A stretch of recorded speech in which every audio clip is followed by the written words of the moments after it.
नमस्कार, city light देख रहे हैं आप सभी और मैं हूं आपके साथ अविनाश कर। रीवा से एक बड़ा अपडेट सबसे पहले आप तक पहुंचा दें।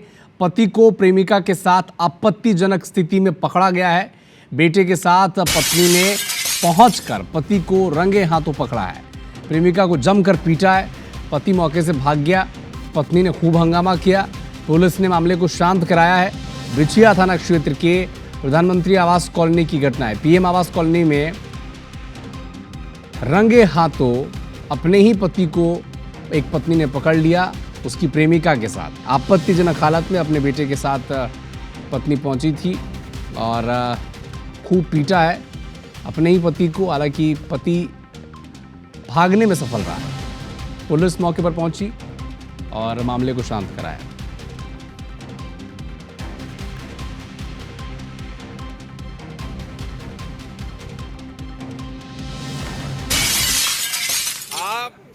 तो पति को प्रेमिका के साथ आपत्तिजनक हालत में पकड़ने के बाद महिला ने खूब उसकी पिटाई कर दी। वीडियो भी सामने आ चुका है। हालांकि पति मौके से भाग गया। अपने बेटे के साथ ये महिला पहुंची थी। अपने पति को किसी और युवती के साथ आपत्तिजनक हालत में उसने देखा। खूब उसे पहले उसकी पिटाई की। हंगामा बढ़ता देख पुलिस को सूचना दी गई। क्यों नहीं आए वो लोग? नहीं आए, यही नहीं समझ में आ रहा है कि ये हो सकता है यहाँ से भाग के वहाँ चला गया हो, मिल गया हो पुलिस वालों से। अच्छा, हाँ हो सकता है हाँ, यहाँ से 4 व्हीलर मैनेज किया हो, वही मैनेज किया। जाएगा, आवेदन पड़ा है, इसका लिखित बयान है। मेरा भी जब क्या संबंध हमने रीवा में एसपी से बड़े आईजी हैं। आईजी के पास मैं जाऊंगी। आपने आवेदन दिया है? आईजी में नहीं दिया था मैंने, सिर्फ आगे। सीधी जिले में एक दिल दहला देने वाली घटना सामने आई। यहाँ एक दलित युवती के साथ जंगल में गैंगरेप की वारदात को अंजाम दिया गया। मामला चुरहट थाना क्षेत्र के ग्राम बरीगंवा का है। मामले में पुलिस ने त्वरित कार्रवाई करते हुए 3 आरोपियों को हिरासत में लिया है।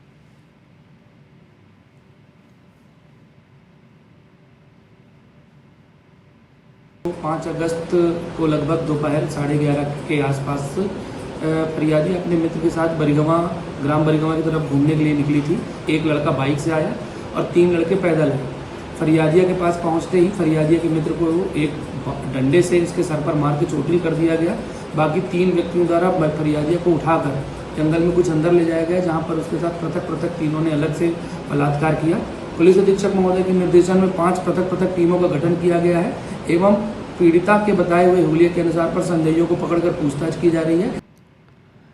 कोरबा जिला जेल से फरार हुए 4 पॉक्सो एक्ट के आरोपियों में से 3 को पुलिस ने धर दबोचा है। चौथे आरोपी की तलाश की जा रही है। इस सनसनीखेज मामले ने जिले की सुरक्षा व्यवस्था पर सवाल खड़े किए हैं, लेकिन पुलिस की सतर्कता और रणनीतिक कार्रवाई ने एक बार फिर से अपराधियों के मंसूबों को नाकाम कर दिया।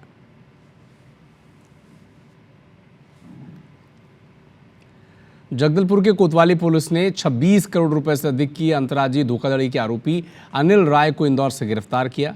आरोपी पिग आयरन की खरीदी के नाम पर रकम हड़पता था और खुद को बड़ी कंपनियों का संचालक बताकर ठगी करता था। पीड़ित मोहित चावड़ा के द्वारा शिकायत दर्ज कराई कि अनिल राव और राहुल चौहान के द्वारा पिग आयरन के 65 लाख रुपए की राशि गबन कर दी गई है। उक्त आरोपी 4 राज्यों में वांटेड रहा है। अनेक जगह पे इन पे एफआईआर हुआ है। कुल 9 पीड़ित हैं जिन्होंने इनके खिलाफ में गबन का एफआईआर करवाया है और इस प्रकार इन्होंने लगभग 26 करोड़ रुपए का गबन किया हुआ है। पकड़ने में कोतवाली पुलिस जगदलपुर को सफलता मिली है। इसे विधिवत गिरफ्तार कर अनिल राव को जुडिशियल रिमांड पर भेजा गया है।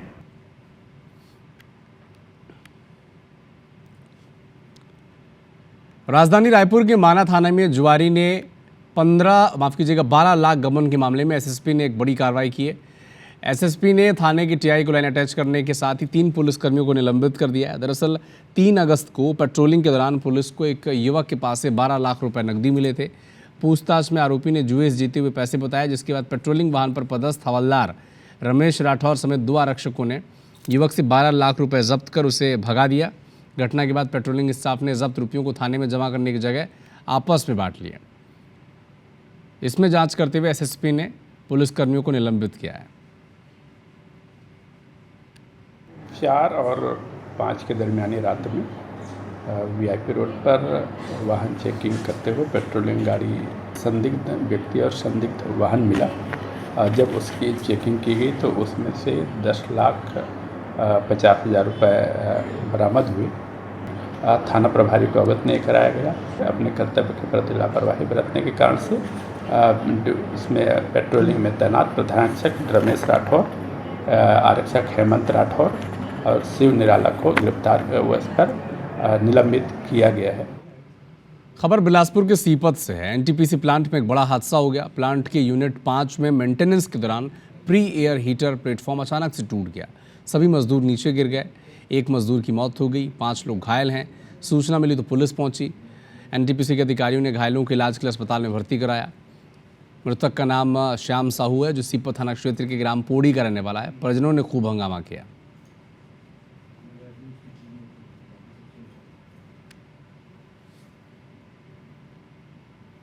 हमको एनटीपीसी से जानकारी आई थी। वहाँ के सीएमओ ने हमको अलर्ट किया था कि सर हमारे यहाँ कुछ कैजुअल्टीज़ हुए हैं जो आपके यहाँ आ सकते हैं। जो हमारे पास एक ही मरीज आया था वो ब्रॉड डेड था और इसलिए उसके बाकी के जो प्रक्रिया है, चूँकि हमारे अस्पताल के में डिक्लेयर हुआ है, तो उसको बाकी प्रक्रिया किया जा रहा है। सीपत स्टेशन के यूनिट 5 के ओवरऑलिंग के दौरान आज दुर्घटना हुई, जिसमें कि 5 संविदा श्रमिक घायल हो गए थे। 3 को एनटीपीसी अस्पताल में भर्ती किया गया।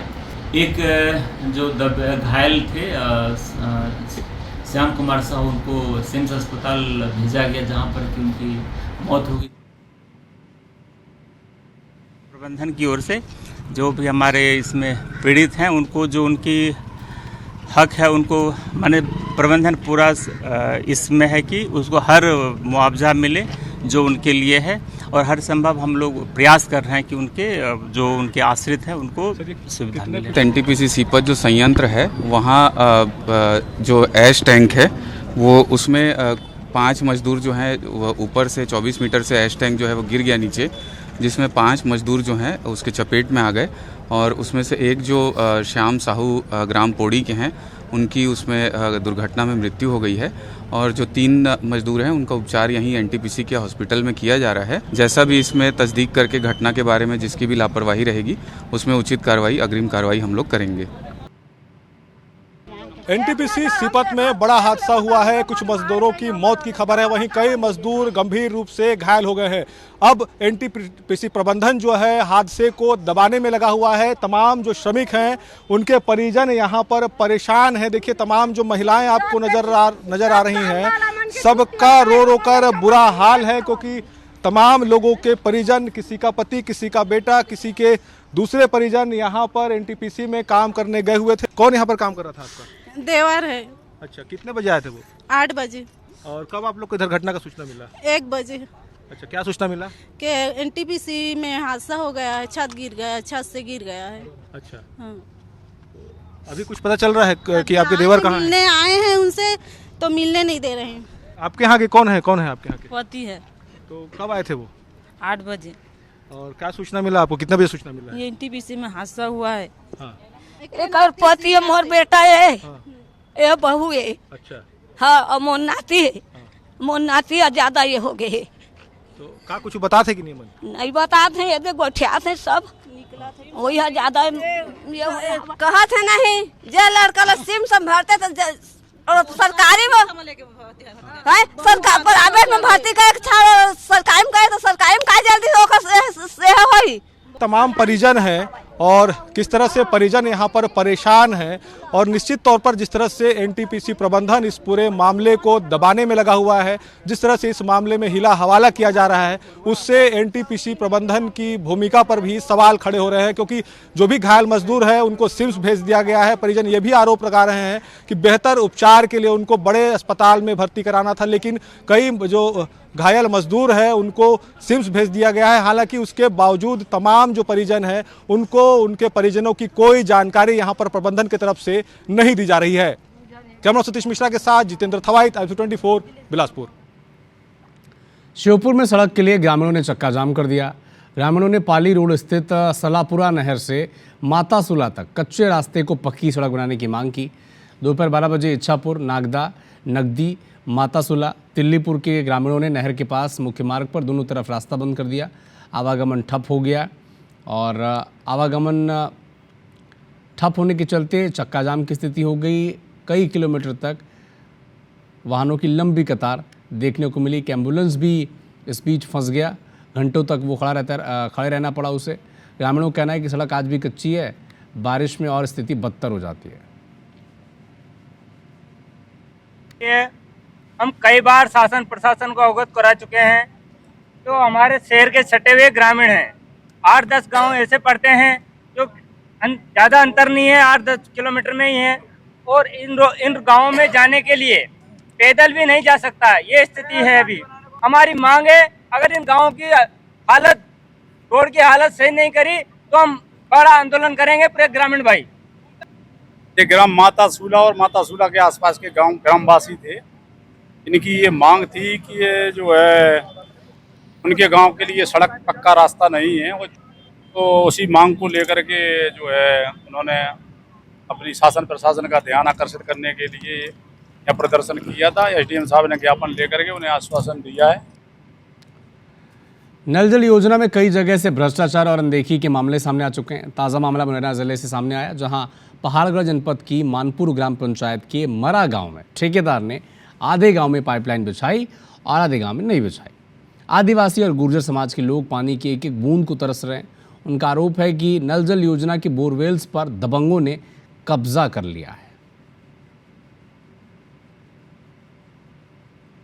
जो सरकारी बोरे जी टंकी में नल योजना हुआ तो मतलब जहाँ में जब खेती में यूज कर रहे हैं, जाके लाइट यूज कर रहे हैं खेती में, मतलब सड़क कालो खेतों में मोटर चलती है और बा में टंकी में भर के टंकी में तो घर लूसन गेहूँ कर रहे हैं।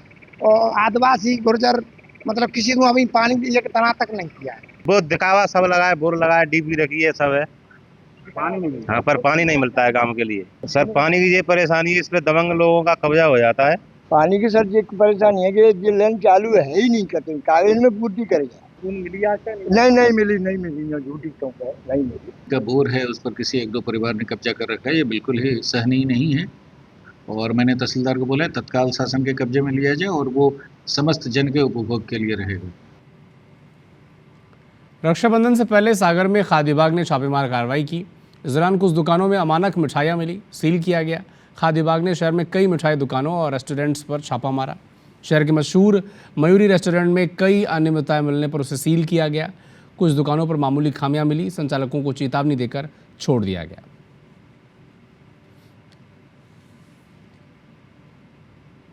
मयूरी राजस्थान पे कार्रवाई की गई तो वहाँ पे साफ सफाई का अभाव पाया गया। अमानक इस तरह की मिठाई पाई गई जिसे नष्ट भी करवाया गया मौके पे, और उसके बाद सैंपल भी लिया गया और उसको एसडीएम महोदय द्वारा सील भी किया गया है। राजधानी रायपुर के अंबुजा मॉल और साइंस सेंटर जाने वाली सड़क पर आज लंबा जाम लग गया। लोग घंटों तक ट्रैफिक जाम में फंस गए। जायजा लिया हमारे संवाददाता सुमन पांडे ने। रायपुर शहर की ये तस्वीर अब आम है। ये रायपुर शहर का ट्रैफिक जाम है। आप देखिए कि विज्ञान केंद्र की तरफ से ये जो सड़क जाती है सड्डू की और कमर्शियल मॉल की तरफ, वहाँ पर ये लंबा जाम, और ठीक दूसरी तरफ भी जो सड़क है वहाँ पर भी कमोवेश यही स्थिति है। लगभग 2 से 3 किलोमीटर लंबा ये जाम है, जहाँ पर आम लोग काफ़ी समय से परेशान हो रहे हैं। करीब 1 से 1.5 घंटे से यहाँ पर गाड़ियों का रेला यहीं लगा हुआ है। ये जो सड़क क्रॉस हो रही है विज्ञान केंद्र से, वहाँ पर यह स्थिति बनी हुई है और लोग परेशान हो रहे हैं। जो रोज़मर्रा के कामकाज को लेकर लोग आना जाना करते हैं उसमें दिक्कत आ रही है। लोग घरों को लौट रहे हैं, दफ्तरों से। यहाँ पर ट्रैफिक का हैवी फ्लो आप देख सकते हैं। जिन पर जिम्मा है यहाँ पर ट्रैफिक को स्मूथ करने का, जो हम कहते हैं ट्रैफिक पुलिस है या प्रशासन है, कोई भी यहाँ पर मौजूद नहीं है, आप देख सकते हैं। और तमाम गाड़ियों का फ्लो, लगातार गाड़ियों का आना जाना, और जिस वजह से सड़क के जो दोनों हिस्से हैं, दोनों हिस्सों में ये जाम की स्थिति बनी हुई है। लगातार लोग परेशान हो रहे हैं, दिक्कतें लोगों को आ रही हैं। हम लोगों को कई तरह की परेशानी हो रही है। सर जाम यहाँ पर लगा हुआ परेशानी है। रोज हम लोगों को बहुत परेशानी होती है, छोटी मोटी नहीं बहुत बड़ी परेशानी होती है। यहाँ पर एक ट्रैफिक कांस्टेबल होना चाहिए, या ट्रैफिक कांस्टेबल होना चाहिए, या रेड ग्रीन सिग्नल जो लाइट होती है वो होनी चाहिए। रोज ही ये स्थिति होती है यहाँ पर, कोई दिनों से हो रही है ये स्थिति। हम लोग सफायर ग्रीन में रहते हैं, मोवा गुरुद्वारे या उसके आसपास सत्संग के लिए जाते हैं। हम लोग को यहाँ से सत्संग में पहुँचने में डेली बहुत टाइम लगता है। आप देख सकते हैं सामने कोई ट्रैफिक कांस्टेबल या सिग्नल ना होने की वजह से कितनी परेशानी हो रही है। जैसा कि हम आपको बता रहे थे कि यहाँ पर देखिए कोई भी ट्रैफिक का जवान नहीं होने की वजह से ट्रैफिक स्मूथ नहीं हो पा रहा। सड़कों के दोनों तरफ से ट्रैफिक का बड़ा लोड है। जो आसपास के रहने वाले लोग हैं वो भी बता रहे हैं कि किस तरीके से उनको परेशानियों का सामना करना पड़ता है। कैमरा पर्सन नरेंद्र मार्कंडे के साथ सुमन पांडे, IBC 24 रायपुर। हटा से एक बड़ा अपडेट आप तक बता दें, मड़ियादों में पागल कुत्ते का आतंक देखने को मिला है। बस्ती के 6 लोगों को इस पागल कुत्ते ने काट लिया है, सभी को अस्पताल में भर्ती कराया गया है। मड़ियादों थाना क्षेत्र का मामला है।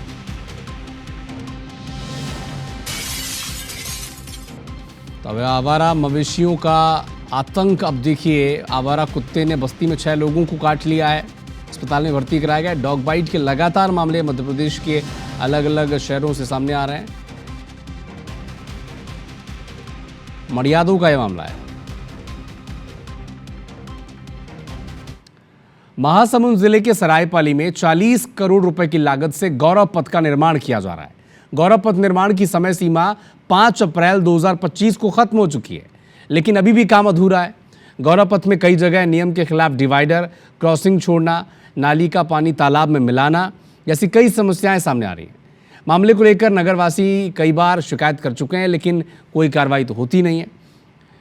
कलेक्टर ने जांच का आश्वासन दिया इस मामले की सामने आने के बाद। बहुत शिकायतें हैं और इन शिकायतों की वजह से क्या पूरा गौरव पथ का जो गौरव है समाप्त हो चुका है। मतलब जो अभी नालियां और बन रही हैं, खासकर अग्रसेन चौक से लेकर जयस्तंभ चौक के आगे तक, वो उस नालियों में बिल्कुल मतलब स्तरहीन नालियों का निर्माण किया जा रहा है। वहाँ पे में पूरे सरायपाली के गौरव पथ पे सेंटर से 35 फुट पर नाली और पोल गड़ा है। हमारी अग्रसेन चौक से जयस्तंभ चौक तक रोड के एक साइड 35 फुट और एक साइड 48 फुट लिया गया है। अब हमारे साइड जो है वो 48 फुट है, जिससे कि हमको वाहन पार्किंग करने में, हमारी दुकानों में जो ग्राहक आ रहे हैं उनको गाड़ी पार्किंग करने में बहुत दिक्कत हो रही है। रोड का आपका घटिया किस्म गुणवत्तापूर्ण निर्माण, नाली गलत ढंग से बनाना और नाली का पानी निस्तारी तालाब में छोड़ना, जहाँ तहाँ यू टर्न दे के एक्सीडेंट को आमंत्रण देना, ये सभी चीज़ें हैं। देखिए, जो गौरव पथ सरायपाली में जो निर्माण कार्य हो रहा है, पूर्व में बहुत सारी शिकायतें इसके निर्माण को लेकर आई थी और समय समय पर विभिन्न जांचें भी हुई है और वहाँ पे दोषी जो हमारे इंजीनियर के खिलाफ कार्रवाई हुई है। केंद्रीय परिवहन मंत्री नितिन गडकरी ने पत्र लिखकर बताया कि कुमारी टोल प्लाजा को बंद करने पर विचार किया जाएगा। बीते दिनों रायपुर के सांसद बृजमोहन अग्रवाल ने गडकरी से मुलाकात कर कुमारी प्लाजा को बंद करने की बात रखी थी। इसके बाद गडकरी ने पत्र लिखकर बताया कि उनके विभाग ने यहाँ ट्रैफिक जाम जैसे हालात नहीं पाए हैं, इसीलिए इसे बैरियर फ्री टोल प्लाजा बनाया जाएगा।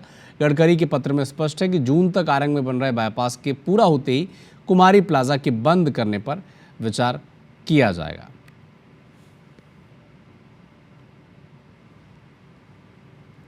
केंद्रीय मंत्री शिवराज सिंह चौहान ने छत्तीसगढ़ के विकास कार्यों को मजबूती देते हुए राज्य में 100 पुलों और अन्य निर्माण कार्यों के लिए करीब 375 करोड़ रुपए की राशि स्वीकृत की है। केंद्रीय मंत्री शिवराज सिंह चौहान ने नई दिल्ली से डिप्टी सीएम विजय शर्मा को स्वीकृति पत्र देते हुए इसकी घोषणा की। शिवराज सिंह चौहान ने बताया कि छत्तीसगढ़ राज्य को 375 करोड़ रुपए की अनुमानित लागत के साथ 100 पुल स्वीकृत किए गए हैं।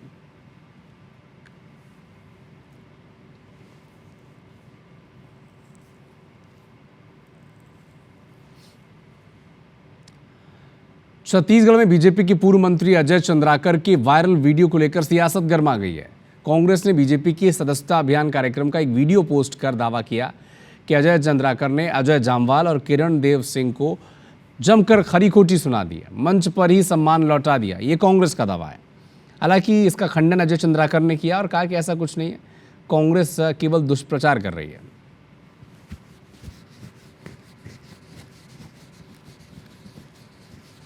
मेरे मुद्दों पर राजनीति करने के लिए मैं आभार व्यक्त करता हूं, इसलिए कि बेचारे देश और प्रदेश दोनों में मुद्दा विहीन हो चुके हैं। मेरे दिल में कोई छुरियां नहीं चल रही हैं। इस पार्टी ने मुझको 6 बार टिकट दी, 5 बार मैं चुनाव जीता। लगता है कि अजय चंद्राकर जी की इच्छा नहीं है सम्मान लेने की, वैसे उनके पास छुरियां है न दिल है। और अजय चंद्राकर जी हमेशा दूसरों के द्वारा तिरस्कृत होते रहे हैं। अपनी ही पार्टी के लोगों के द्वारा अपमानित होना शायद उनको अच्छा लगता होगा। कोई केंद्रीय मंत्री आए तो भी उनका स्वभाव अलग झलकता है और ऐसा बयानबाजी करना गलत है। मुझे लगता है कि उनको अभी मंत्रिमंडल में मंत्री नहीं बना रहे हैं, इसलिए उनका खींच सर्वत्र दिख रहा है। मध्य प्रदेश की लाडली बहनों को मोहन सरकार गुरुवार को रक्षाबंधन की सौगात देने जा रही है। सीएम डॉक्टर मोहन यादव लाडली बहना योजना के तहत इस बार नियमित किश्त 1250 रुपये के अतिरिक्त रक्षाबंधन के शगुन के तौर पर 250 रुपये देंगे। यानी हर लाडली बहना को रक्षाबंधन के पहले ही 1500 रुपये मिल जाएंगे।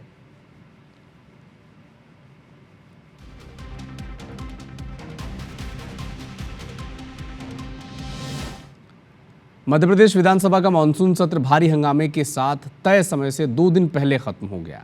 सदन में विधानसभा भारतीय स्टाम्प मध्य प्रदेश संशोधन विधेयक 2025 और मोटरयान कराधान विधेयक को लेकर विपक्ष ने हंगामा किया।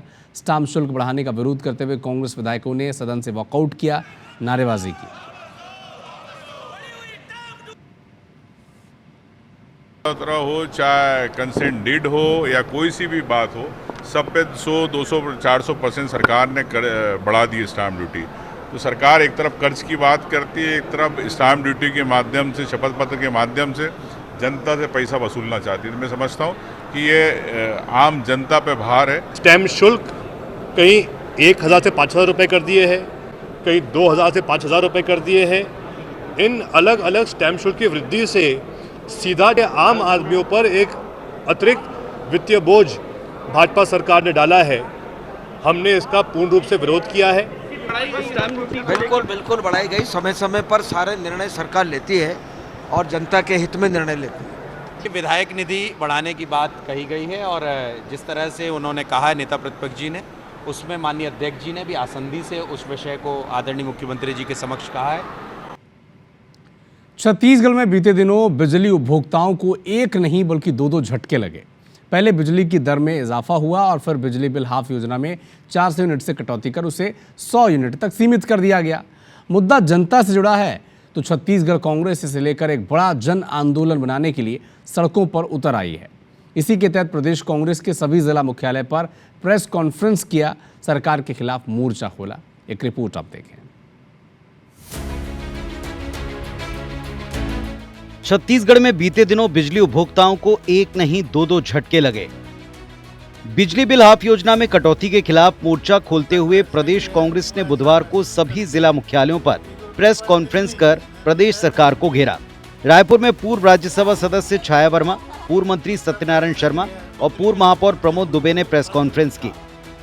कांग्रेस का दावा है कि 200 से 600 यूनिट तक खपत वाले उपभोक्ताओं को सरकार के मौजूदा निर्णय से 1400 रुपए तक बिजली बिल ज्यादा देना होगा।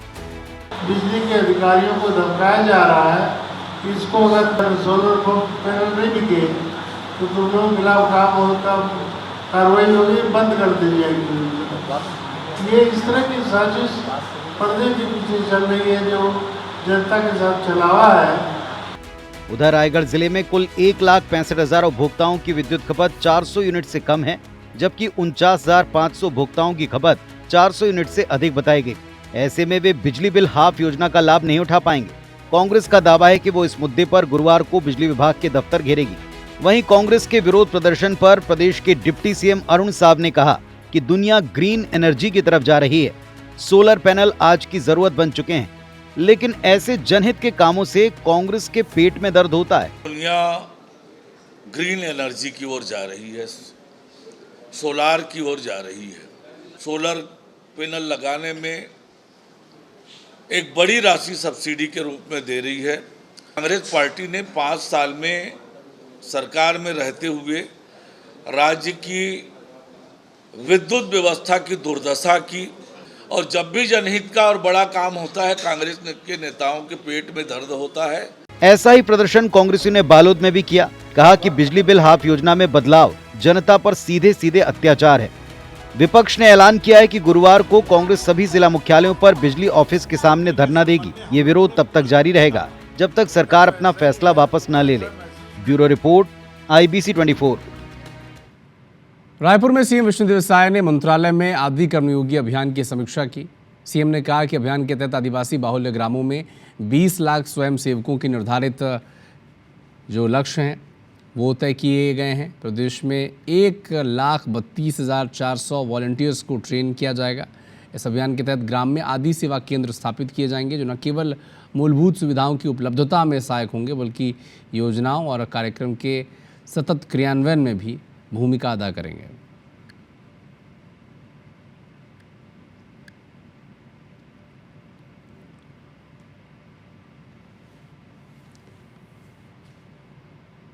छत्तीसगढ़ में नक्सली बैकफुट पर हैं, इसे लेकर सीएम साय ने एक्सपोस्ट किया है। लिखा है कि बीजापुर में 24 लाख के इनामी समेत 9 नक्सलियों ने आत्मसमर्पण किया। एक अन्य मुठभेड़ के दौरान एक नक्सली न्यूट्रलाइज होने की खबर भी आ रही है।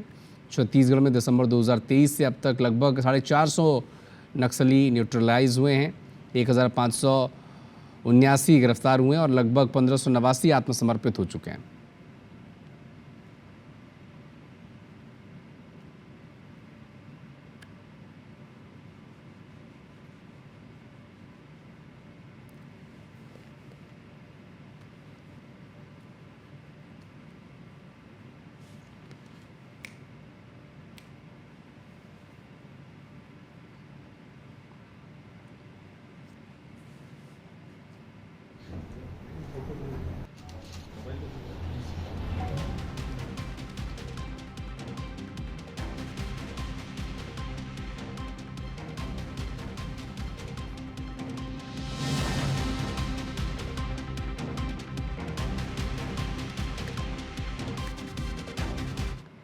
सीएम साय महासमुंद पहुंचे। विधायक योगेश्वर राजू सिन्हा के घर में आयोजित रुद्रा महाभिषेक हवन पूजन में शामिल हुए।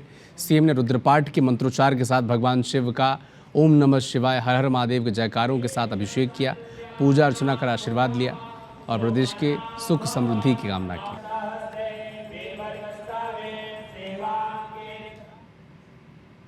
महासमुंद वासियों को बहुत बहुत बधाई, शुभकामनाएं। शामिल हुए हैं, देवादिदेव महादेव की पूजा अर्चना किए हैं और उनसे प्रार्थना किए हैं कि छत्तीसगढ़ में खुशहाली हो, सबके घर में सुख समृद्धि हो, महासमुंद में खुशहाली हो। हमारे विधायक और इनके पूरे परिवार की और यहाँ के लोगों की सबकी मनोकामना पूर्ण हो। इंदौर में कांग्रेस सेवा दल के कार्यकारी अध्यक्ष विवेक खंडेलवाल को व्हाट्सएप पर धमकी भरा संदेश मिला। खुद को पाकिस्तानी बताने वाले शख्स ने गंभीर परिणाम भुगतने की चेतावनी दी। एशिया कप में भारत पाकिस्तान मैच को लेकर विवेक खंडेलवाल ने आपत्ति जताई थी। इसके बाद ये चेतावनी, पाकिस्तानी जो मैसेज है, ये उन्हें व्हाट्सएप पर मिला है। मेरे मोबाइल पे एक अननोन नंबर से मैसेज आता है। उस मैसेज में साफ शब्दों में लिखते हैं कि खंडेलवाल तेरा दिमाग ख़राब हो गया। फिर अपशब्द लिखता है, फिर लिखता है कि उन महिलाओं के माथे में सिंदूर भर दे और अगर तू पाकिस्तान के पीछे पड़ा तो तेरे घर में आग लगा देंगे। अब इस आवेदन पत्र के आधार पे हम उस अज्ञात नंबर की सोशल मीडिया सेल से जांच करवा रहे हैं और जो भी इसमें निकल के आएगा वैधानिक कार्रवाई करेंगे। महाराष्ट्र की कैबिनेट मंत्री पंकजा मुंडे इंदौर दौरे पर हैं। उन्होंने शहर के स्वच्छता मॉडल की प्रशंसा की। मीडिया से बातचीत में कहा कि इंदौर पिछले 10 सालों से सफाई के हर मानक पर आगे है। वे विशेष रूप से इंदौर का सफाई मॉडल देखने के लिए अपनी टीम के साथ यहां पर आई हैं।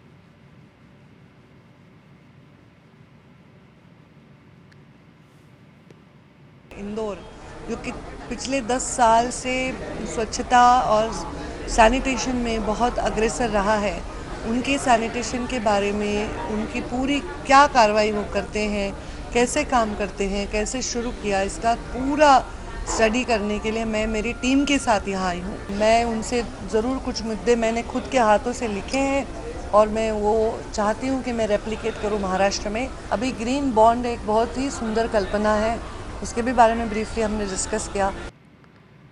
इंदौर में कांग्रेस की प्रेस कॉन्फ्रेंस के दौरान पार्टी की महिला पार्षद रुबीना इकबाल खान ने अपनी ही पार्टी से तीखे सवाल पूछे।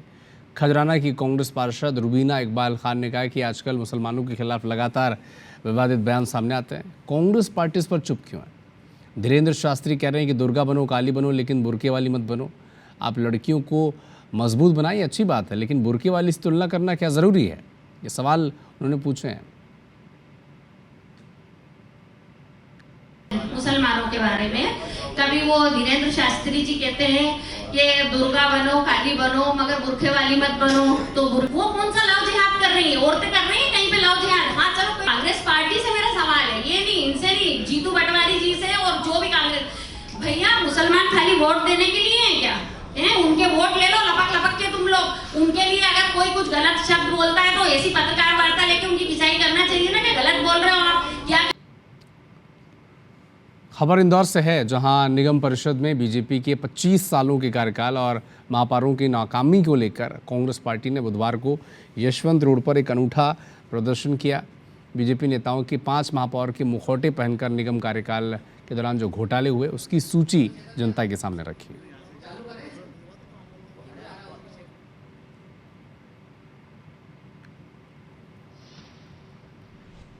इनके 25 साल के कार्यकाल में और महापौर पुष्पमित्र भार्गव के कार्यकाल में भ्रष्टाचार ही भ्रष्टाचार हुआ, घोटाले ही घोटाले हुए। कांग्रेस के साथ समस्या ये है कि उनको दिवालियापन और खुद के घोटाले से बाहर आने में बहुत समय लगेगा, लेकिन कांग्रेस को किसी भी प्रकार के भ्रष्टाचार की बात करने के पहले स्वयं के अंदर झांक कर देखने की ज़रूरत है। नया शब्द लेके आए महापौर जो राज्य सरकार जनरली और केंद्र सरकार यूज़ करती रही है। नवाचार शब्द का उपयोग नगर निगम में हमने भी 15 साल में पहली बार देखा कि नवाचार, तो निश्चित रूप से नवाचार हुआ, वो भ्रष्टाचार में नवाचार। डोंगरगढ़ ब्लॉक के ग्राम ढारा के किसान खाद्य संकट को लेकर सड़कों पर उतर आए। खैरागढ़ डोंगरगढ़ मुख्य मार्ग पर लंबे वक्त के बाद चक्का जाम कर दिया और समस्याओं का निराकरण करने की मांग को लेकर 3 घंटे तक चक्का जाम किया। सहकारी समिति के जिम्मेदार अधिकारी मौके पर पहुंचे, किसानों को जो खाद की समस्या हो रही है इसका निराकरण का आश्वासन दिया। इधर पखांजूर में पिछले 2 दिनों से खाद की बिक्री पूरी तरीके से बंद है। किसान परेशान है, यूरिया समेत तमाम खाद की ज़रूरत है उन्हें, लेकिन खाद व्यापारी खाद नहीं बेच रहे हैं। किसान बड़गांव, कापसी, पखांजूर और बांदे समेत क्षेत्र के 300 से अधिक गाँव के रहने वाले किसान इन दिनों खाद की समस्या से जूझ रहे हैं। हरदा में सैकड़ों किसानों ने कलेक्ट्रेट परिसर में हंगामा किया, खाद की कमी को पूरा करने की मांग की। दरअसल बुधवार मंगलवार की जो दरमियानी रात थी, यहाँ रात से लाइन में खड़े किसानों को टोकन मिलने के बाद भी यूरिया नहीं मिल पाया। दोपहर नाराज़ किसानों ने पुलिस की मौजूदगी में हंगामा किया। हालांकि फिर उन्हें आश्वासन दिया गया है कि जल्द उन्हें खाद उपलब्ध कराई जाएगी।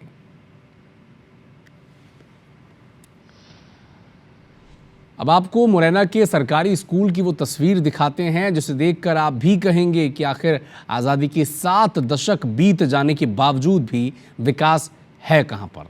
जिन बच्चों को देश का भविष्य कहा जाता है, आखिर उनके लिए स्कूल तक क्यों नहीं बन पा रहा, इस रिपोर्ट में आप देखें।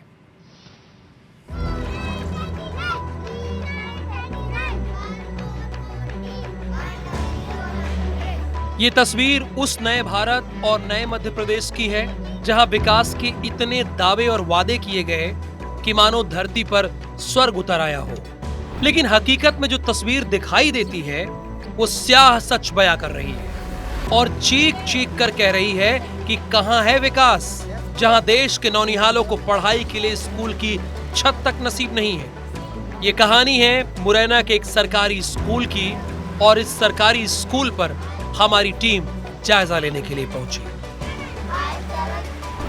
मध्य प्रदेश सरकार विकास के लाख दावे करती हो, लेकिन मुरैना जिले के वार्ड क्रमांक 43 के शासकीय प्राथमिक विद्यालय पुन्नाकपुरा की ये तस्वीरें आप देखिए कि किस तरीके से ये जो बच्चे हैं वो पेड़ के नीचे पढ़ने को मजबूर हैं। वैसे तो देखा जाए तो तमाम सारे जो जनप्रतिनिधि हैं, अधिकारी कर्मचारी हैं, वो दावे करते हैं कि विकास की कोई कमी नहीं है, लेकिन आज भी इस गांव के बच्चे वर्ष 2013 में यहाँ ये स्कूल खुला था, उसके बाद लगातार ऐसे ही पढ़ाई पढ़ाई जाती है। कई टीचर बदल गए, हालात भी तमाम सारी बदल गई, लेकिन चूँकि देखा जाए तो स्कूल की आज भी वही परिस्थिति है कि बच्चे मजबूरी में कहीं पेड़ के नीचे या पहले झोंपड़ी में पढ़ते थे, अब चूँकि सड़क के किनारे बिछाकर ये पढ़ाते हैं। टीचर आते हैं, टीचर से ही बात करेंगे कि आखिर क्या स्थिति बनी हुई है।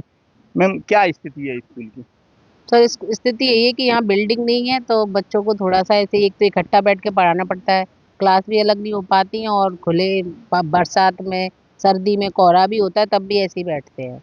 डर नहीं लगता है खुले में बरसात का समय? बरसात होती है तो फिर जैसे बारिश होने लगी तो उठ के फिर भागना पड़ता है, सब सामान ले लवा के इधर से।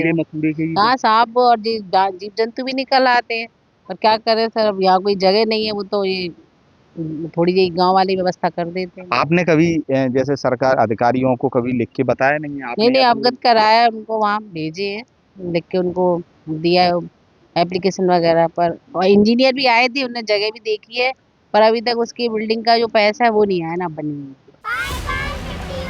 अब आपको नौनिहालों की आप बीती भी सुनाते हैं। हमारे स्कूल में बिल्डिंग नहीं है और हमारे चारों ओर जंगल जैसा हुआ है, उनसे वो निकलती है, कीड़े मकोड़े निकलते हैं, डर भी लगता है बहुत और मजबूरी में पढ़ना पड़ता है। यहाँ बहुत सारी कीड़े मकोड़े निकलते हैं, यहाँ हम पढ़ नहीं पाते, हमारा दिमाग नहीं लग पाता, इधर उधर देखते रहते हैं कि कोई खा नहीं जाए। जहाँ पे डर लगता है झाड़ू है, हमको डर लगता है वहाँ पे हम कीड़े पीड़े मकोड़े लगते हैं, हम घर पे बच जाते हैं। आपने बच्चों की तकलीफ तो सुनी ही, जहां एक और पुन्ना का पूरा गांव के ग्रामीण सरकार और प्रशासन पर वादा खिलाफी का आरोप लगा रहे हैं, तो वहीं शिक्षा विभाग के अधिकारी 12 साल बाद भी अभी नींद से नहीं जागे और कह रहे हैं कि किसी सरकारी भवन में व्यवस्था की जाएगी। कोई ऐसी व्यवस्था नहीं है स्कूल की, कुछ भी कहीं सांप निकल रहे हैं, बहुत दिक्कत परेशानी बच्चों को। सरकार के अंदर से कोई व्यवस्था नहीं है, कोई सुनता नहीं है, कई बार शिकायत कर चुके। बच्चे पढ़ने आते हैं और जगह कोई है नहीं, बिल्डिंग नहीं है और जमीन कच्ची जमीन पर पढ़ाते हैं, पेड़ की छाँव में।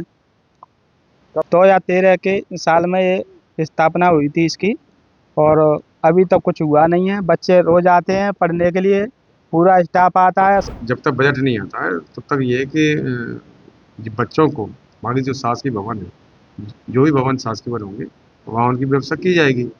वो एक वैकल्पिक व्यवस्था होगी। जांच के उपरांत मैं आपको बारीकी से सारी चीज़ों से ही अवगत पूर्ण रूप से अवगत करा पाऊँ।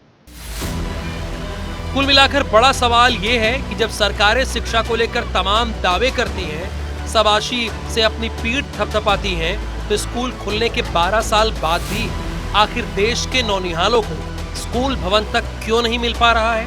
क्या सरकार, जनप्रतिनिधियों और प्रशासन की नजर गांवों तक नहीं पहुंच पा रही है? सत्येंद्र सिंह तोमर, IBC 24, मुरैना। सिवनी के बरघाट विकासखंड के अंतर्गत आने वाले सरकारी प्राथमिक स्कूल पखारा टोला में शिक्षा व्यवस्था खतरे में है। ये स्कूल अब खंडहर बन चुके भवन में संचालित हो रहा है, जहां दीवारों की दरारें और टूटती छतें बच्चों के जीवन पर हर रोज खतरा बनकर मंडरा रही हैं। दुर्भाग्यजनक बात यह है कि इस गंभीर मुद्दे को लेकर 3 सालों से लगातार प्रशासन को सूचित किया गया, लेकिन अब तक कोई कदम नहीं उठाया गया। स्कूल की स्थिति बहुत दर्जा है सर जी। यहाँ पर बरसात के समय पे बहुत ज़्यादा दिक्कत होती है, यहाँ पर बच्चे बैठ नहीं सकते। वो तो वैकल्पिक व्यवस्था है, हमने डाल दिए हैं पाल वगैरह, तो थोड़ा सा बैठ सकते हैं, नहीं तो अन्यथा यहाँ पर बैठने के लायक कोई गुंजाइश नहीं है बिल्कुल भी। हमने लिख करके भी दिए हैं, आगे भी पहुँचाए हैं, परंतु इसमें कोई ध्यान नहीं दे रहे हैं अभी। कलेक्टर महोदया जी के ऑफिस में आए हैं और इसके पूर्व भी हमने स्कूल की जानकारी दे चुके थे माननीय विधायक जी को, माननीय सांसद जी को, SDM साहब को भी, परंतु उस भवन पर आज तक कोई विचार नहीं किया गया है। जिला मुख्यालय श्योपुर से महज 35 किलोमीटर की दूरी पर स्थित ब्रह्मपुरा गांव के ग्रामीण आज़ादी से 77 साल बाद भी बिजली जैसी मूलभूत सुविधाओं से वंचित हैं। बिजली न होने से छात्रों की पढ़ाई बाधित हो रही है। स्टूडेंट चिमनी या टॉर्च की रोशनी से पढ़ाई करते हैं। वहीं ग्रामीणों का कहना है कि बिजली न होने से खेतों में समय पर पानी तक नहीं पहुंच पाता, फसलों का उत्पादन तक प्रभावित होता है।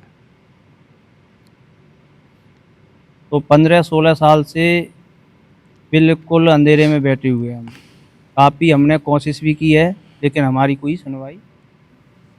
समस्या यही है सर, यहाँ लाइट बगैर बहुत ज़्यादा प्रॉब्लम है, बच्चे हमारे पढ़ नहीं पा रहे हैं।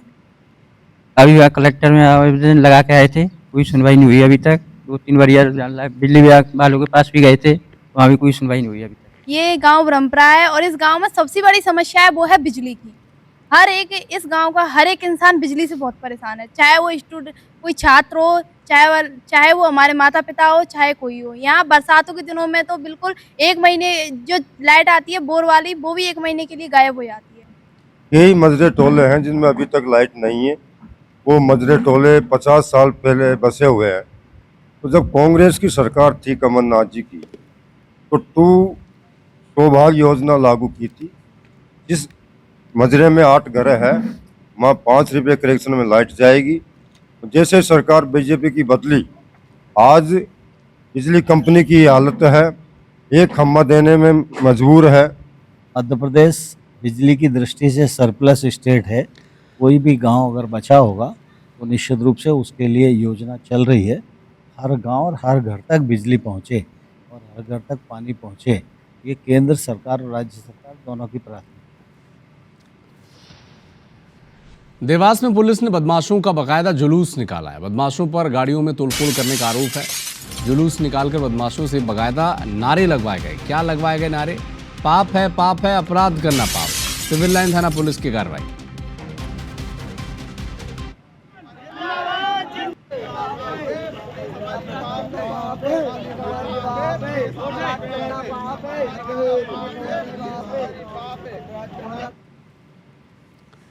छत्तीसगढ़ को इलेक्ट्रॉनिक्स और सूचना प्रौद्योगिकी के क्षेत्र में एक बड़ी उपलब्धि मिली।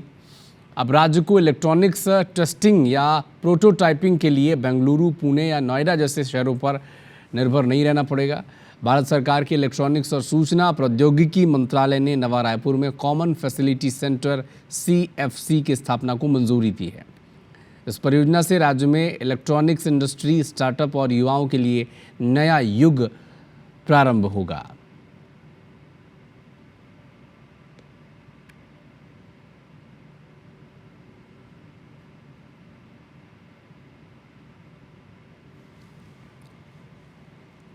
मध्य प्रदेश का ग्वालियर नगर निगम भी अजब है। वो बीते 69 साल में शहर की संपत्तियों का डेटा इकट्ठा भी नहीं कर पाया है।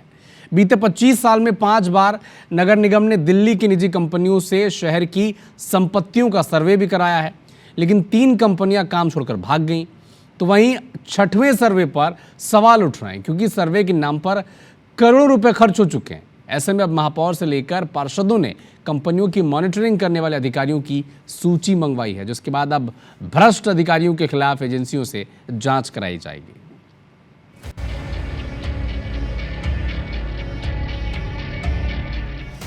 ग्वालियर नगर निगम ने साल 2001 से 2025 तक शहर की संपत्तियों को चिन्हित करने के लिए 6 बार सर्वे कराया है, जिससे कि ये पता चल सके कि ग्वालियर की कितनी संपत्ति है, कितनी संपत्तियों को संपत्ति कर ग्वालियर नगर निगम को मिलता है। लेकिन आज तक सर्वे का काम पूरा नहीं हो सका। अब तक हुए संपत्तियों के सर्वे को जान लेते हैं। साल 2001 में नगर निगम के टिकट कलेक्टर ने मैनुअल सर्वे किया। इस दौरान सिर्फ 50,000 संपत्तियां ही दर्ज की गई। 2003 में नगर निगम ने दिल्ली की AGL कंपनी को पूरा सिस्टम कंप्यूटराइज्ड और संपत्तियों को सर्वे करने का ठेका 5 करोड़ रुपए में दिया, लेकिन कंपनी ने 2005-06 तक संपत्तियों का सर्वे सिर्फ 8 जोन में ही किया। जोन 6, 8, 9, 10, 11, 12, 17 और 18 का सर्वे करने के बाद कंपनी पर आरोप लगे कि सर्वे गलत तरीके से हुआ है। 2007 में सर्वे को वेरीफाई करने और बचे हुए सर्वे करने की जिम्मेदारी TC को दी गई। इस वक्त तक संपत्तियां 50,000 से बढ़कर 1,20,000 तक पहुंच गई। वहीं दिल्ली की कंपनी बीच में काम छोड़कर चली गई। निगम ने 3 करोड़ का भुगतान किया और 2 करोड़ रुपए रोक लिए। 2009 और 10 में सैटेलाइट के जरिए सर्वे किया गया, लेकिन सैटेलाइट से सिर्फ संपत्तियों की छतें नजर आईं, हालांकि इससे उनके क्षेत्रफल की पैमाइश नहीं हो सकी। इस दौरान संपत्तियों की संख्या बढ़कर 2,25,000 तक पहुंच गई। साल 2011-12 में निगम ने MP कॉन से 1 करोड़ रुपए में सर्वे कराया, लेकिन ये कंपनी भी 35 से 40% ही काम कर पाई। निगम ने इस कंपनी को 80 लाख रुपए का भुगतान भी कर दिया। अब GIS कंपनी ग्वालियर नगर निगम की संपत्तियों का डाटा इकट्ठा कर रही है, जिस पर निगम के पार्षद से लेकर किसी को भरोसा नहीं है। किसी भी एक भी कंपनी के जो हजारों करोड़ों रुपए का मतलब अनुबंध एग्रीमेंट हुआ है, लेकिन धरातल पे किसी भी मकान का किसी भी हिसाब का कोई लेखा जोखा नहीं है। कंपनियों ने जो सर्वे किया है, तो उससे हमारी कितनी संपत्तियों का उन्होंने सर्वे किया, उसका डेटा क्या है, उसका कोई लेखा जोखा या कोई भी संतुष्टिजनक इनके पास कारण नहीं है। अब ग्वालियर शहर के 400 वर्ग किलोमीटर से अधिक क्षेत्र में निजी और सरकारी कंपनियों की GIS मैपिंग नगर निगम ने शुरू करा दी है। नगर निगम के 66 वार्ड में 60 वार्ड शहरी और 6 वार्ड ग्रामीण विधानसभा क्षेत्र के हैं। सभी वार्डों से रजिस्टर्ड संपत्तियों की संख्या करीब 3.5 लाख है। अब GIS मैपिंग के दौरान नई संपत्तियों को जोड़ने के साथ ही पुरानी संपत्तियों के सही साइज की जानकारी भी निगम के पास पहुंच रही है। GIS सर्वे को संपत्ति कर के पोर्टल से भी लिंक किया गया है।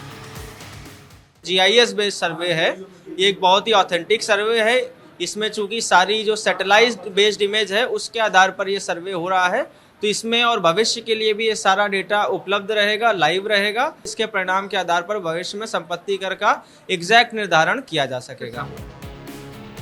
बहरहाल ग्वालियर नगर निगम इस सर्वे को लेकर दावा कर रहा है कि वो पहले के सर्वे से बेहतर होगा। अगर किसी वार्ड में संपत्तियों का टैक्स नहीं भरा गया तो वो नक्शे में लाल रंग में नजर आएंगे, वहीं जिन संपत्तियों में कर जमा कर दिया गया है वे हरे रंग में। गड़बड़ी को रोकने के लिए इस जानकारी को आम जनता के साथ भी साझा किया जाएगा। इसका फायदा ये होगा कि अगर संपत्ति कर का अमला भी टैक्स जमा करने में कोई गड़बड़ी करता है तो इसे तुरंत पकड़ा जा सकेगा और संपत्ति स्वामी भी इसमें आपत्ति दर्ज करा सकेगा। लेकिन सवाल यही है कि जो नगर निगम बीते 25 सालों में अपनी संपत्तियों का डाटा इकट्ठा आज तक नहीं कर पाया, वो भी इस सर्वे पर इतना भरोसा क्यों कर रहा है? नासिर गौरी, IBC 24, ग्वालियर।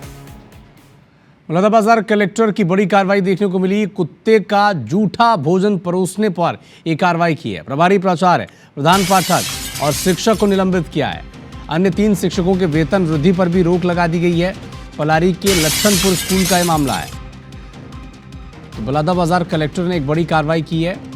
कुत्ते का जूठा भोजन परोसने पर यह कार्रवाई की गई है। प्रभारी प्राचार्य, प्रधान पाठक, शिक्षक निलंबित किए गए हैं। दूसरे जो 3 शिक्षक थे उनके वेतन वृद्धि पर भी रोक लगा दी गई है।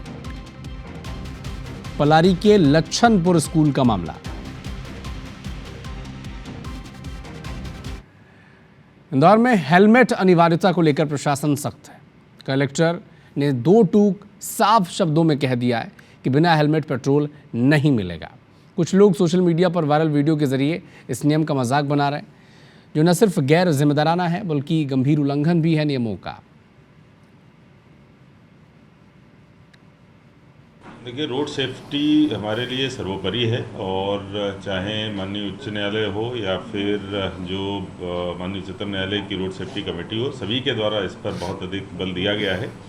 और इसी की वजह से हमने एक आदेश निकाला था, प्रतिबंधात्मक आदेश, जिस पे बहुत अच्छे तरीके से अमल हो रहा है। जैसे कल एक खबर आई थी कि किसी ने हेलमेट की जगह पर कुछ और रखकर वो ले लिया, पेट्रोल ले लिया। तो ऐसे पेट्रोल पंपों पे हम लोग कार्रवाई भी कर रहे हैं। 4 पेट्रोल पंप हम लोगों ने अभी तक सील कराए हैं। आगे भी अगर कोई इस तरीके की स्थिति बनती है तो हमारे द्वारा कड़ी कार्रवाई की जाएगी। खबर धमतरी जिले से। कुरुद ब्लॉक के अछोटी गांव में एक बड़ा हादसा होते होते टल गया। यहाँ सरकारी पूर्व माध्यमिक विद्यालय की छत का स्लैब अचानक से गिर गया। हादसे के वक्त कमरा खाली था, इसीलिए कोई जनहानि नहीं हुई। लापरवाही को उजागर लेकिन इस हादसे ने कर दिया है। इस कमरे का इस्तेमाल शिक्षक ऑफिस के तौर पर करते थे। हालांकि हादसे के वक्त वहाँ कोई मौजूद नहीं था। ये सबसे राहत की बात है। वो ऑफिस है हमारा, वहाँ क्या है, जैसे हम लोग कक्षा की ओर गए अपनी अपनी कक्षा में सभी शिक्षक, तो उसी दरमियान जो है ऊपर का जो क्या बोलना चाहिए प्लास्टर जो है वो क्या है वो गिर गया। बहुत बड़ी घटना घटी मिडिल स्कूल ग्राम छोटी में, जहाँ पे ऑफिस लगता था। वहाँ प्रिंसिपल मैडम सर लोग बैठते हैं, लेकिन उस समय घटना घटी, उस समय सभी टीचर का ग्रेड ले रहे थे। हाँ, छोटी विद्यालय में हमारे यहाँ पर जहाँ स्टाफ रूम है, जहाँ शिक्षक हमारे बैठते हैं, वहाँ की छज्जे का प्लास्टर जो है ऊपर का करीब 3:30 बजे के आसपास वहाँ से गिरा। उस समय वहाँ पर कोई भी नहीं थे। शिक्षक जो है क्लासरूम में थे, उस समय पढ़ा रहे थे, तो वो गिरा। इसलिए ऐसा कुछ विशेष नुकसान तो नहीं हुआ। और इसकी लास्ट ईयर ही इसकी मरम्मत कराई गई थी और पुनः इसको मरम्मत करने के लिए RS को अतिरिक्त निर्देशित किया गया है। रायगढ़ में 4 लेन निर्माण की आहट के साथ ही प्रस्तावित इलाकों में भूमाफिया एक्टिव हो गए। प्रभावित इलाकों में न सिर्फ जमीनों की खरीद बिक्री हो रही है, बल्कि मुआवजे के लालच में कई इलाकों में निर्माण शुरू हो चुके हैं। मेडिकल कॉलेज रोड ज़मीनों की 40 से अधिक रजिस्ट्रियाँ हुई हैं। इस इलाके में सड़क के किनारे निर्माण भी हो रहे हैं। रामपुर इलाके की ज़मीनों की 22 रजिस्ट्रियाँ हुई हैं। जानकार कह रहे हैं कि प्रशासन ने अब तक खरीद बिक्री पर प्रतिबंध नहीं लगाया है। जो 6 फोर लेन निर्माण की जो स्वीकृति मिली है उसमें अनायास लोग कब्जा कर रहे हैं, ज़मीन की खरीद बिक्री हो रही है, जबकि प्रशासन को चाहिए इसमें रोक लगानी चाहिए कि खरीद बिक्री न हो, क्योंकि प्रशासन को अधिभार पड़ेगा, मुआवजा अधिक देना पड़ जाएगा, तो लोग मुआवजा पाने के लिए इस तरह के हथकंडे अपना रहे हैं। प्रशासन मौन है। जिला रायगढ़ में यातायात को अधिक सुगम और सरल बनाने के लिए, सुविधाजनक बनाने के लिए 6 फोर लेनों का प्रस्ताव जो है प्रस्तावित है। 6 फोर लेन का निर्माण किया जाना प्रस्तावित है। उन 6 फोर लेन में शहर के अलग अलग हिस्से शामिल हैं। आरंभिक तौर पर चूँकि 4 लेन्स का निर्माण होना है तो इन 4 लेन्स में भू अर्जन किया जाएगा। तो भू अर्जन में किसी प्रकार की अनियमितता ना हो, इसको मद्देनजर रखते हुए, दृष्टिगत रखते हुए सावधानी पूर्वक हमारे द्वारा भूमि के क्रय विक्रय, बटांकन, व्यवर्तन इत्यादि कार्यों पर रोक लगा दी गई, रोक आरोपित कर दी गई है। कटनी जिले के देवरी हटाई गांव में पीएचई विभाग की बड़ी लापरवाही देखने को मिली। इसका खामियाजा पूरे एक गांव को भुगतना पड़ रहा है। दरअसल गांव में पाइपलाइन में लीकेज होने के चलते लोगों के घरों में दूषित पानी आने लगा। इस वजह से ग्रामीणों को उल्टे दस्त की शिकायत शुरू हो गई। अब तक 70 से ज़्यादा ग्रामीण इसकी चपेट में आ चुके हैं। स्वास्थ्य विभाग ने गांव में आपात चिकित्सा शिविर लगाकर मरीजों का उपचार शुरू किया है और अन्य मरीजों को जिला अस्पताल भेजा है। फिलहाल हालत नियंत्रण में है।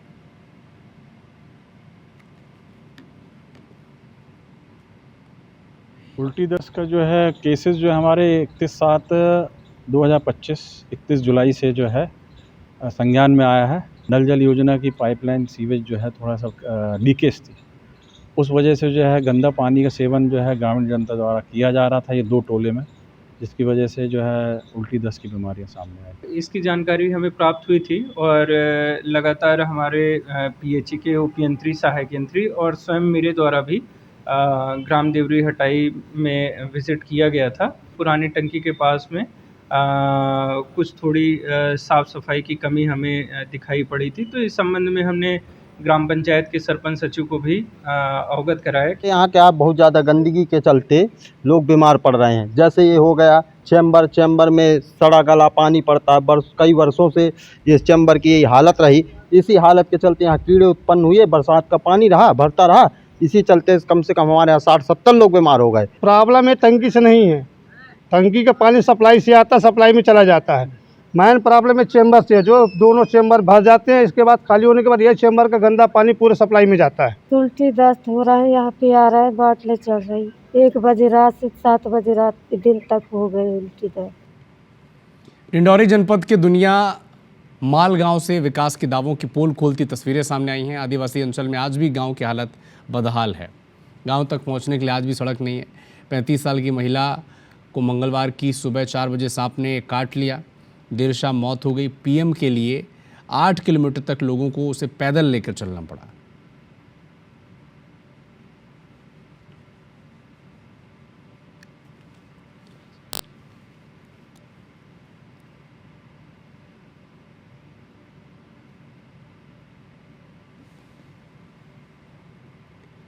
छत्तीसगढ़ में नक्सली बैकफुट पर हैं। इसे लेकर सीएम साय ने एक पोस्ट लिखा है। काय कि बीजापुर में 24 लाख की इनामी समेत 9 नक्सलियों ने आत्मसमर्पण किया है। एक अन्य मुठभेड़ के दौरान एक माओवादी के न्यूट्रलाइज होने की भी खबर है। दिसंबर 2023 से अब तक 450 नक्सली न्यूट्रलाइज हुए हैं। 1579 गिरफ्तार और लगभग 1589 आत्मसमर्पित हो चुके हैं।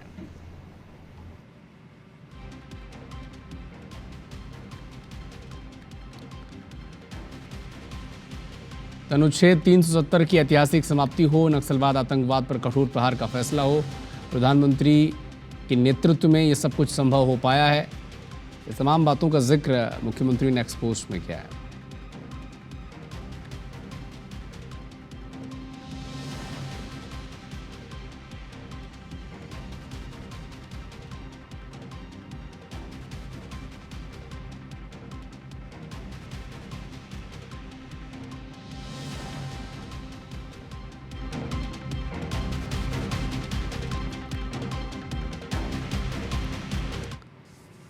फिलहाल इस बुलेटिन में इतना ही। नमस्कार।